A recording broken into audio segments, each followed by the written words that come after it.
My wife insisted we get couples therapy to save our marriage, but the therapist's first question revealed she'd been planning this for months. Veronica, Dr. Brennan said, turning to my wife, when you called to schedule this appointment, you mentioned that Wesley has been emotionally unavailable. Can you elaborate on the specific incidents you documented? Documented.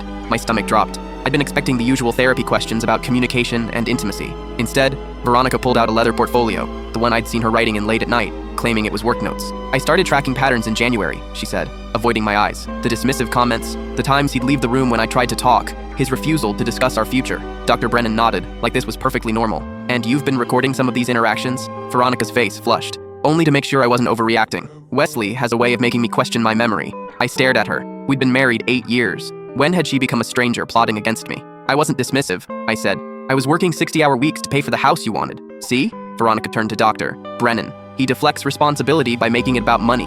Dr. Brennan scribbled notes. Veronica, you mentioned in your intake form that you've consulted with a divorce attorney. How does that factor into your commitment to this process? The room spun. Divorce attorney? I needed to understand my options, Veronica said quietly, in case therapy doesn't work. You're already planning our divorce? I asked. I'm planning for every possibility. That's what adults do. Her tone was so clinical, so rehearsed. This wasn't my wife. This was someone who'd been strategizing my destruction for months while I'd been oblivious. Wesley, Dr. Brennan said, how does it feel to learn that Veronica has been preparing for a potential separation? Like I've been living with a stranger, I replied honestly. Veronica's mask slipped for just a moment. I saw a flash of the woman I'd married, uncertain, vulnerable. Then it was gone. I tried talking to you directly for years, she said. You never listened, because you never said you were unhappy. You said you were fine every time I asked. I shouldn't have to spell out every emotion for you. Dr. Brennan interrupted. Let's explore this communication pattern. Veronica, can you think of a specific time when you felt unheard? She opened her portfolio and read from typed notes. March 15th. Wesley came home at 9:30 p.m. I'd made dinner. When I mentioned feeling lonely, he said, at least you don't have my boss breathing down your neck. I remembered that night. I'd been exhausted, stressed about a project deadline, but hearing it read back like evidence in a trial made me sound like a monster. I was having a terrible week, I said weakly. You've been having a terrible week for 3 years, Veronica snapped. The truth hit me like cold water.